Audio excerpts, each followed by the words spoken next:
Salut, c'est Cyril de Web de Fou, j'espère que tu vas bien. Aujourd'hui, on se retrouve pour un nouveau podcast pour voir ensemble si ton marketing est efficace. On va voir ensemble comment est-ce que tu vas pouvoir savoir ça.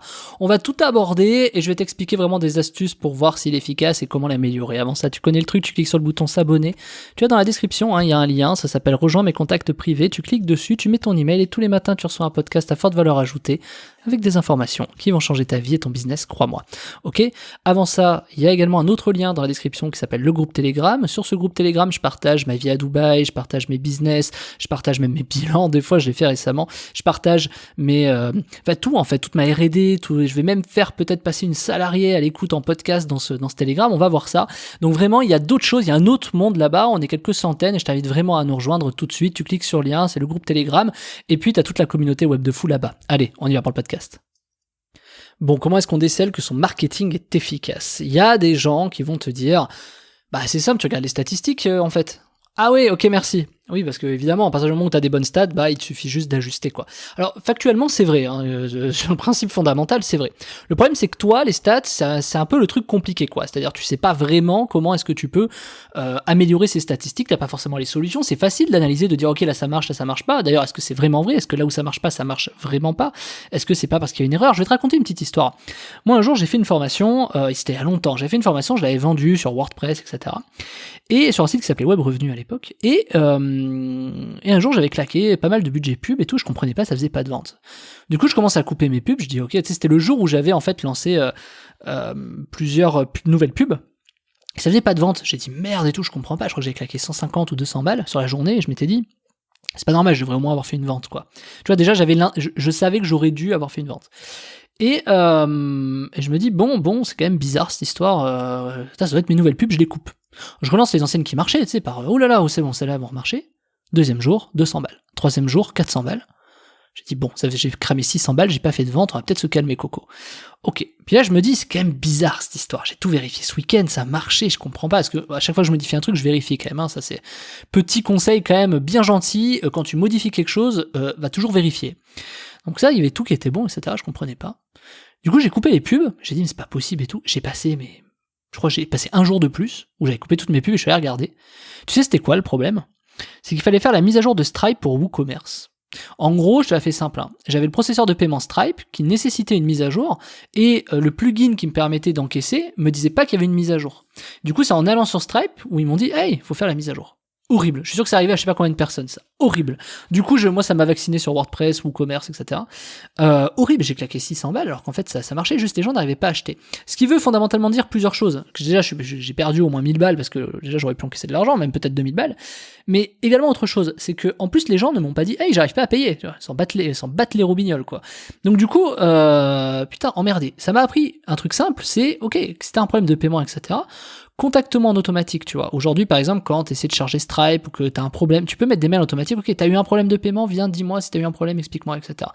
Et ça, clairement, ça incite les gens parce que les gens ils disent bon, je peux pas payer, ils passent à autre chose, il y a machin qui l'appelle, ils ont fermé l'ordi, le mobile ou je sais pas, il y a le bus qui est arrivé, je sais pas, et c'est perdu à tout jamais quoi.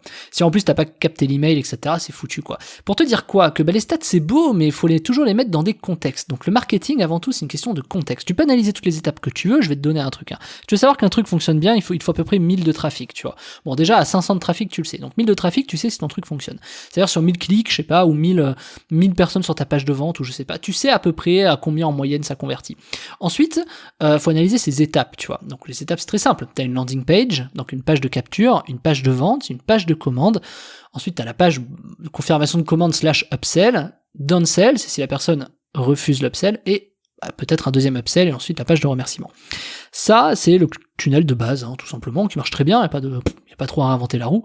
Le truc, c'est que si t'analyses chaque étape, il y en a qui vont dire oui, mais par exemple, la page de vente, elle convertit pas bien. D'accord. Première question. Est-ce que tu envoies un email à tous ceux qui ont été sur ta page de commande, mais qui n'ont pas commandé ?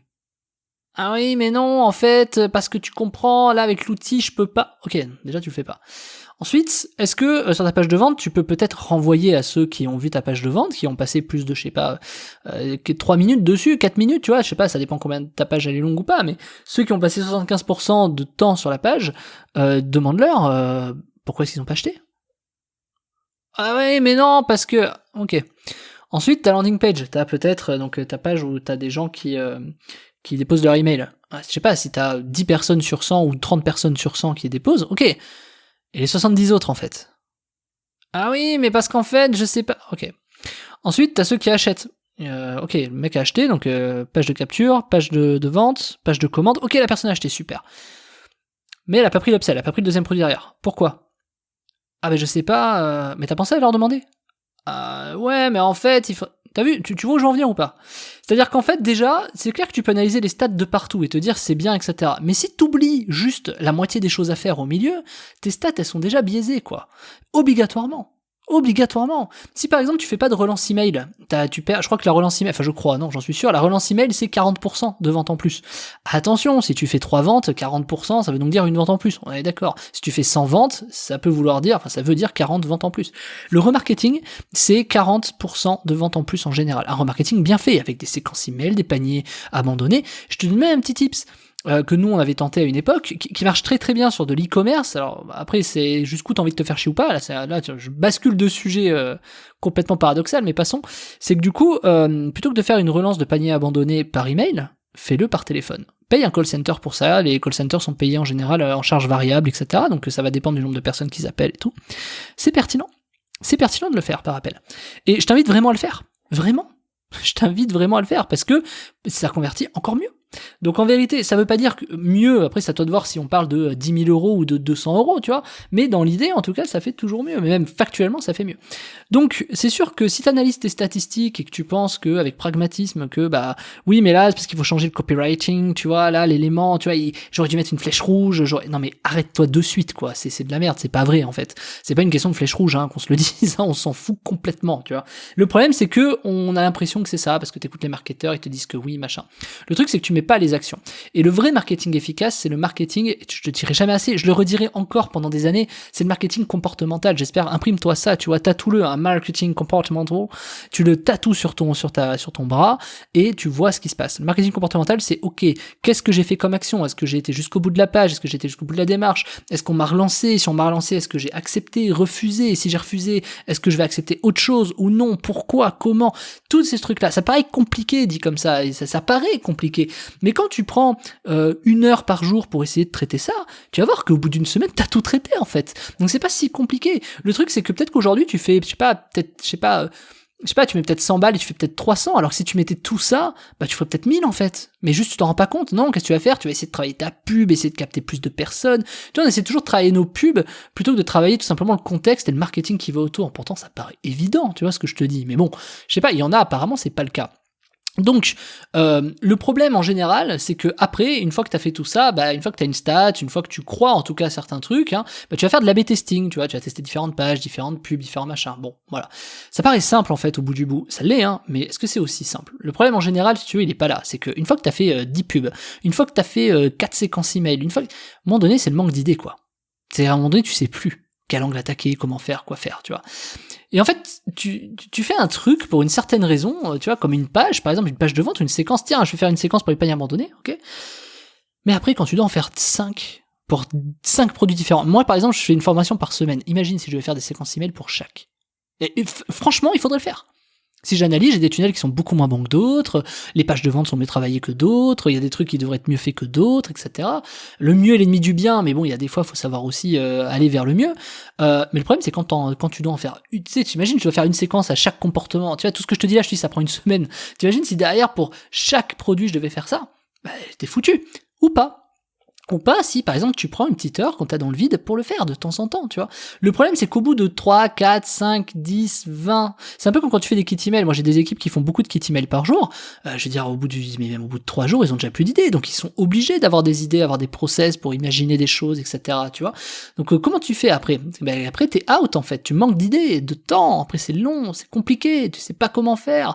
Et en attendant, bah, tu fais toujours, tu mets 100 balles et tu fais 200, 300 balles. Ton produit décolle pas, ton marketing ne décolle pas. Bref, c'est l'horreur. C'est l'horreur et tu sais pas. Et finalement, bah, est-ce que tu sais si ton marketing est efficace? Ben moi, la première question que je vais te poser, c'est est-ce que tu as monétisé, donc tu as fait de l'argent, est-ce que tu as monétisé chaque comportement que les gens faisaient sur ta page, sur tes pages, sur tes mails, est-ce que tu as analysé ça?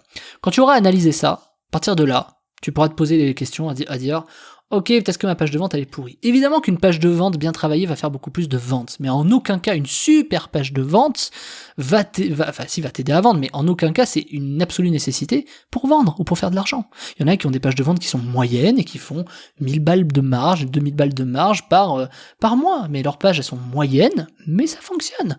Donc, ok, ton produit aujourd'hui il décolle pas, mais peut-être parce que tu fais pas attention aux bonnes choses. Et donc ton marketing efficace, si tu veux qu'on analyse tout ça, que moi je te donne un peu les techniques de tout ça, comment est-ce qu'on peut faire, comment ça s'analyse, etc. Toutes les semaines, moi, j'organise un live privé qui s'appelle Web de Fou Live Privé, t'as le lien en description. C'est un abonnement mensuel sans engagement où, tout simplement, tu mets ta CB. Derrière, tu vas voir, t'as une petite liste à remplir, un petit questionnaire où tu vas poser toutes tes problématiques. Tu vas voir, c'est pas très long, hein. Ça va vraiment dépendre de ce que tu as envie de dire, etc., de tes problèmes. Donc, si par exemple, tu as un problème dans ta société, ou si tu as envie de croître, ou si tu as un problème RH, si tu as un problème de management, si tu as un problème de gestion, un problème de compta, tout ce que tu veux en tant qu'entrepreneur. Moi, ça fait 10 ans que je vis ces trucs-là. Alors, pas tous, évidemment, mais au moins 90% de ce que tu vis, je l'ai déjà vécu, c'est sûr. Mais du coup, il te faut une solution, il te faut des gens qui t'aident. Et moi, je suis là pour ça, je suis là pour te donner comme un coaching de groupe, en fait. Je vais t'expliquer ce que moi je ferais, comment moi j'ai fait à ta place quand j'ai eu cette problématique, ou qu'est-ce que je ferais si j'ai jamais eu cette problématique, que tu sois entrepreneur, salarié, retraité, peu importe, hein, franchement. À partir du moment où tu veux faire du business en ligne, en fait. Ou soit que tu y es, soit que tu as envie d'en faire, je vais tout expliquer, même comment choisir ton projet, etc. Il y a énormément de sujets qu'on va aborder. Donc c'est vraiment fait pour tout le monde. Et évidemment, il va y avoir énormément de valeur là-dessus. Il va y avoir tellement de valeur qu'au fur et à mesure des semaines, le prix de ce live va augmenter puisque plus on va faire de live, plus il va y avoir de contenu à valeur ajoutée, plus le prix va augmenter. Tu vois, s'il y a 280 heures de live, je les segmenterai après par partie, etc. Et ça vaudra une blinde le truc, hein. Donc c'est maintenant ou jamais, c'est le début des lives, je t'invite vraiment à y participer. Tu cliques sur le lien, tu regardes le prix auquel c'est. J'espère, là, si tu m'écoutes là tu sais que le prix est vraiment ridiculement bas. Mais si t'arrives dans 6 mois, dans un an et que tu vois, t'écoutes ce podcast et du coup tu cliques sur le lien, tu vas voir que le prix aura bien changé depuis. Donc je te laisse cliquer maintenant, je te laisse voir le prix. Tu vas voir, clairement, c'est la solution pour que tu réussisses sur Internet, la solution pour que tu commences en ligne si jamais t'as pas commencé. Tu cliques sur le lien, ça s'appelle Web de Fou Live Privé. Je t'attends de l'autre côté, je te dis à tout de suite.